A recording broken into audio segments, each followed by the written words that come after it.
You need to leave. Now. You've been sitting here too long." The words sliced through the quiet hum of the McDonald's dining room. Robert Hayes, 80 years old with hands scarred from decades of hard living, looked up from his coffee at the young manager towering over his table. He'd bought the coffee 30 minutes ago, same as he did every Tuesday morning, sitting in the corner booth where the morning sun came through just right. The manager's name tag read, Jennifer, and her arms were crossed tight against her chest, her face set in an expression of absolute authority. Around them, other customers pretended not to watch, but everyone was watching. If you believe respect should be given before it's earned, comment honor below right now. Robert had woken up that morning in the small house he'd lived in alone for the past 12 years, ever since his wife Eleanor passed from cancer. The walls still had her touch everywhere. The curtains she'd sewn, the photos she'd arranged, the garden she'd planted that he kept alive because letting it die felt like losing her twice. He'd served his country for 32 years, most of it in places whose names appeared in history books with casualty counts that never told the full story. He'd led men, lost men, carried men, buried men. He'd been awarded the nation's highest honor for actions on a day in 1968 that he still saw every time he closed his eyes. But at 80, living on a fixed income in a neighborhood that had seen better days, wearing the same jacket he'd owned for 15 years and driving a truck that barely started, Robert looked like exactly what Jennifer assumed he was. Another old man with nowhere else to go, taking up space that paying customers might want. The McDonald's on Fletcher Avenue had become Robert's Tuesday morning ritual after Eleanor died. He'd buy a small coffee, sit in the corner booth, and read the newspaper for an hour. It got him out of the empty house. It gave him somewhere to be. The previous manager, an older woman named Carol, had known him by name, always asked how he was doing, sometimes brought him a fresh coffee on the house. But Carol had retired 2 months ago, and Jennifer Walsh had taken over. 25 years old, business degree from a local college, full of ideas about efficiency and profitability and proper customer turnover rates. She'd been watching Robert for the past 3 weeks, timing how long he stayed, calculating that his single small coffee didn't justify 90 minutes of seating space. Today, she decided to do something about it. "Sir, I asked you to leave," Jennifer repeated, her voice louder now, sharp enough that conversations at nearby tables stopped entirely. Robert set down his coffee cup slowly, carefully, the way someone moves when they're trying very hard to stay calm. "I bought coffee, ma'am. I'm drinking it." His voice was quiet, gravelly, the kind of voice that had commanded Marines in combat but now just sounded old. Jennifer's eyes narrowed. "You bought one small coffee 40 minutes ago. This isn't a library. Other customers need tables." Robert glanced around the dining room. It was 10:30 on a Tuesday morning. At least 8 tables sat empty. He looked back at Jennifer, something flickering across his weathered face. Not anger. Something sadder. Recognition, maybe. The understanding that this was how people saw him now. Just an old man, disposable, in the way. "I'll finish my coffee and go," Robert said quietly, reaching for the cup again. But Jennifer wasn't done. She'd committed to this confrontation, and backing down would look weak in front of her crew and the customers. "No, you'll leave right now, or I'm calling the police for loitering. This is private property, and I'm the manager. I decide who stays and who goes." She pulled out her phone, holding it up like a weapon. Robert's jaw tightened slightly. He'd faced down enemy fire, had held his ground when men with guns tried to kill him, but this 25-year-old with a headset and a corporate polo shirt was threatening to have him arrested for drinking coffee he'd paid for. The absurdity of it would have been funny if it wasn't so humiliating. Other customers were definitely watching now, some recording on their phones, others looking uncomfortable. An elderly couple at a nearby table looked horrified. A construction worker near the counter shook his head in disgust. Robert reached slowly into his jacket pocket, moving deliberately so Jennifer wouldn't accuse him of anything else.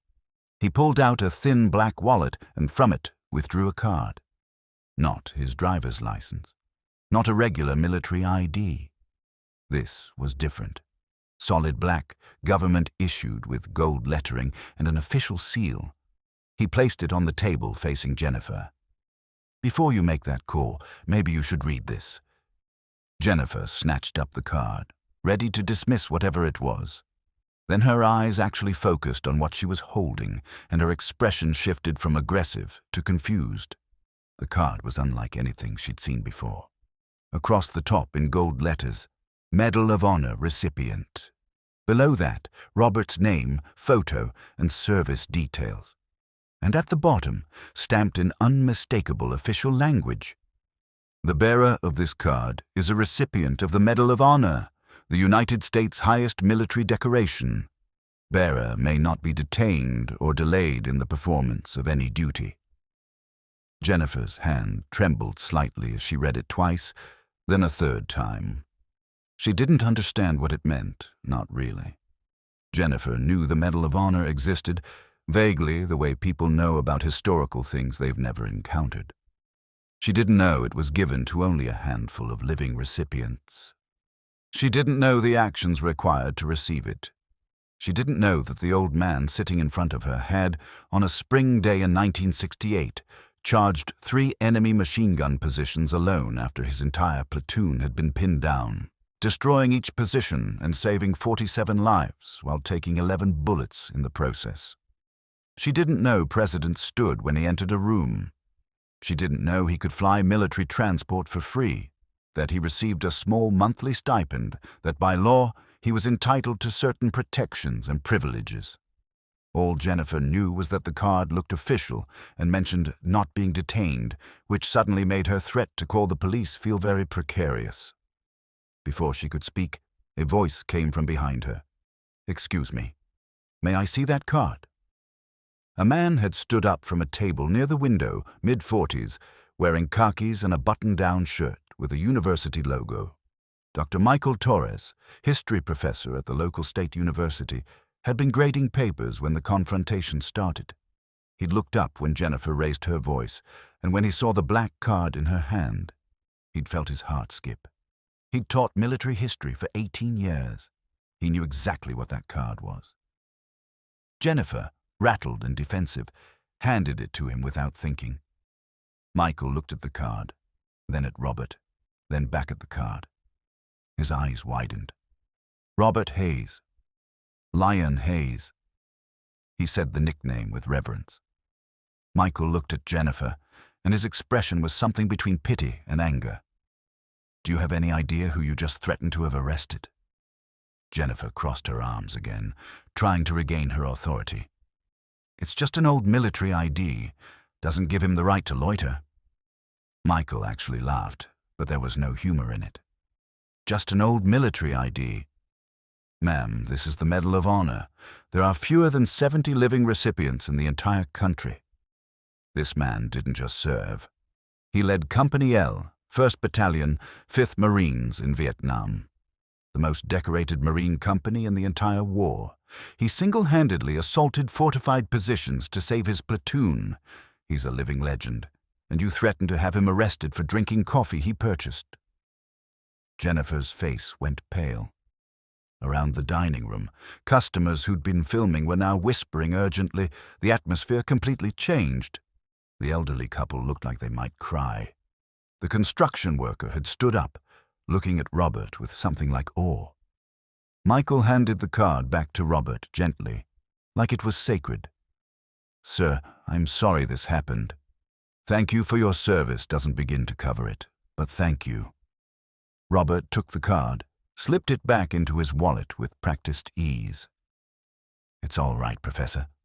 The young lady didn't know." His voice was still quiet, still calm, no trace of vindictiveness.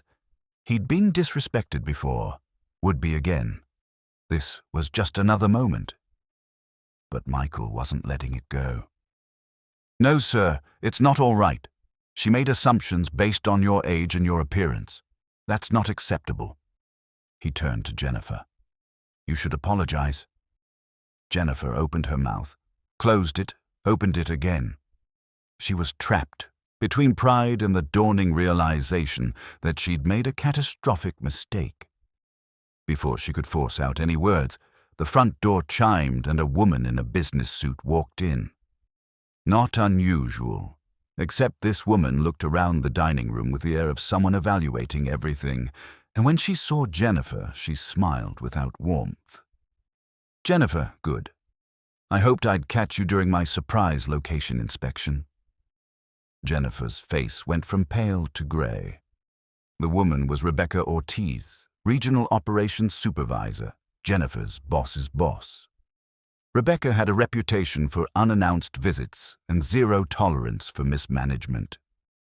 Rebecca walked to the counter, ordered a coffee from a nervous crew member, and then turned to survey the dining room properly. Her eyes landed on the obvious tension, the old man in the corner booth, Jennifer standing there looking stricken, the professor nearby, the watching customers with their phones.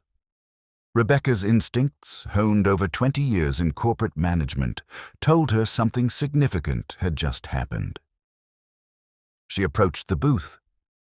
"Is everything all right here?" Michael, blessed with the professor's inability to stay quiet when injustice occurred, spoke up. "Actually, no. Your manager just threatened to have this gentleman arrested for loitering after he purchased coffee. This gentleman happens to be a Medal of Honor recipient." He gestured to Robert. Rebecca's expression flickered. She was former military herself, Army Logistics Corps, and she knew exactly what Medal of Honor meant. She looked at Jennifer. "Is this true?" Jennifer stammered.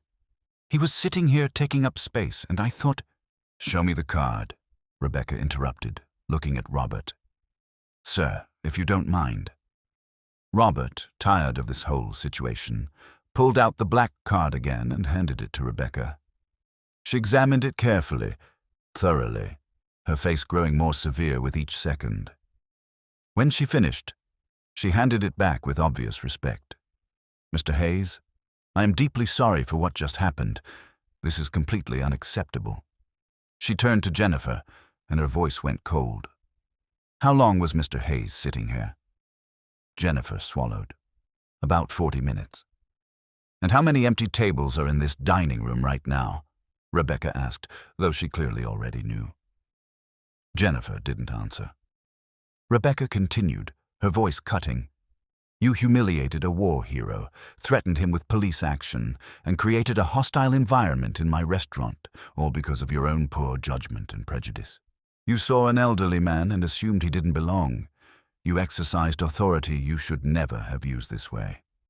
She pulled out her own phone, typed something quickly. "I'm sending your termination paperwork to HR right now. You're fired, effective immediately. Turn in your headset and keys and leave the premises." Jennifer's mouth opened in shock. "You can't fire me over this. I was enforcing occupancy policy." Rebecca's eyes were steel. "There is no occupancy policy that authorizes harassing paying customers, especially not Medal of Honor recipients. And yes, I absolutely can fire you over this.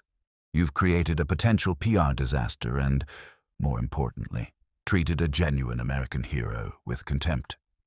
Leave. Now." Jennifer looked around desperately, hoping for support. Finding none, the crew members behind the counter looked away. The customers were pointedly not meeting her eyes. Michael stood with his arms crossed, unmoved, and Robert just sat quietly, almost invisible again, like he wished all of this would stop. Jennifer yanked off her headset, threw her keys on a table and walked out, her face burning red, tears starting to fall. The door chimed as she left, and the dining room exhaled collectively. Rebecca sat down across from Robert, uninvited but respectful. "Mr. Hayes, I can't undo what just happened, but I can tell you that you are welcome at any McDonald's location, anytime, for anything. I'm issuing a lifetime complimentary meal card to you today. It'll arrive by mail within the week." Robert shook his head slightly. "That's not necessary, ma'am. I don't want special treatment." Rebecca smiled sadly. "Sir, with respect, this isn't special treatment. This is an apology and a gesture of respect. You've earned far more than free hamburgers." She stood, shook his hand formally, and then addressed the entire dining room. "For anyone who doesn't know, this man is a Medal of Honor recipient. He served this country with extraordinary valor. He deserves our respect and gratitude, always." Several customers started clapping. The construction worker approached Robert's table, tears in his eyes, and shook his hand without saying anything. The elderly couple came over, the woman touching Robert's shoulder gently. Michael gathered his papers and moved to sit with Robert, and they talked quietly about history and service while Robert finished his coffee and Michael bought him breakfast. The story spread fast. Someone's phone video went viral by that afternoon, showing Jennifer's confrontation and Rebecca's firing. The comments were brutal toward Jennifer, sympathetic toward Robert. News outlets picked it up. McDonald's corporate issued a statement praising Rebecca's handling and reaffirming commitment to respecting veterans. By evening, Robert's phone was ringing with interview requests, which he ignored. He didn't want attention. Never had. The Medal of Honor had been pinned on his chest by President Johnson in 1969, and Robert had stood there wishing he could trade it for the lives of the men he'd lost. 56 years later, he still felt that way. The medal wasn't a prize. It was a weight, a reminder, a responsibility to live in a way that honored the ones who didn't come home. Jennifer Walsh posted a lengthy apology on social media that night, claiming she'd learned a lesson about prejudice and respect. The internet wasn't forgiving. She'd find work again eventually, somewhere far from the service industry, but the incident would follow her. Rebecca Ortiz received commendation from corporate and a promotion within 6 months. She used the incident in regional training, making it required viewing for all managers. The video of her firing Jennifer and defending Robert became part of corporate culture at McDonald's, a standard for how to handle situations with integrity. Dr. Michael Torres wrote an op-ed about the encounter, about the invisible veterans living among us, about how society treats its elderly and its heroes. It was published in the local paper and later picked up nationally. He used it as a teaching moment in his classes, a real-world example of how we judge by appearance and miss the substance underneath. Robert continued his Tuesday morning routine at the same McDonald's, same corner booth, same small coffee. But things were different now. The crew members knew him by name, insisted on making his coffee special, refused to let him pay despite his protests. Regular customers would nod respectfully as they passed. Sometimes young kids would approach shyly, prompted by parents to shake his hand and say thank you. Robert accepted it all with quiet grace, but inside he remained the same man he'd always been. He wasn't a hero. He was just someone who'd done what needed doing on the worst day of his life, who'd survived when better men hadn't, who now lived in a world that had mostly moved on from that war and those sacrifices. The black card in his wallet wasn't a shield against aging, loneliness, or irrelevance. It was just paper and ink, validation for actions taken in mud and blood decades ago. But the card had mattered that Tuesday morning. It had stopped Jennifer's cruelty, had sparked recognition, had created a moment where invisible service became visible again. In the months after, Robert received letters from veterans across the country who'd experienced similar disrespect, who thanked him for standing up simply by being who he was. He answered every letter by hand, his scarred fingers guiding the pen carefully, writing words of encouragement and solidarity. The Tuesday regulars at McDonald's started joining him sometimes, creating an informal breakfast club in the corner booth. Michael Torres became a friend, bringing his family to meet Robert, asking questions about history not for academic purposes, but to preserve stories before they were lost. Rebecca Ortiz visited occasionally, checking on Robert personally, making sure he was being treated well. The dining room became a place where an 80-year-old Medal of Honor recipient could drink his coffee in peace, surrounded by people who finally saw him not as a loitering old man, but as Lion Hayes, Marine, hero, human being who'd earned his corner booth, and so much more. If you believe every veteran deserves dignity and every elderly person deserves respect, regardless of their appearance, subscribe to my channel. Share this story so people remember that you never know who's sitting at the next table, that judgment by appearance dishonors us all, and that some cards in someone's wallet tell stories of courage we should never forget.